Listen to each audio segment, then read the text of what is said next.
ones we see, one is probably just the rider just turns in and then doesn't realise that it's a double apex turn and then just hugs the inside. They just spend a long time on that inside ripple strip kind of following the turn around. Another one would be that, again, they don't really realise it's a double apex turn, so they turn in and get what they see as being a good apex, start rolling the gas on, and then get towards the end of the turn, realise they're running out of space and that they should have actually apexed again over there, so they've made it one turn instead of two. And then another one is if a rider comes in and, you know, maybe they get a good apex at first, but then wait too long or spend too long out in the middle of the track before they turn it back for a second apex.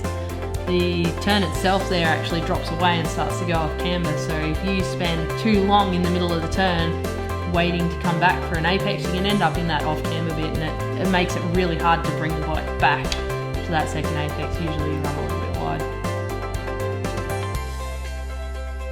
So there's a number of ways you could actually approach turn two, and it's really going to depend on what bike you're on, how much grip that bike has, and also your own, obviously, rider skill and ability. But it is a double apex turn, so ideally you'd break it up into two parts. And the middle part where you have to turn it back is going to be the slowest part. So you really want to maximize the speed either side of that,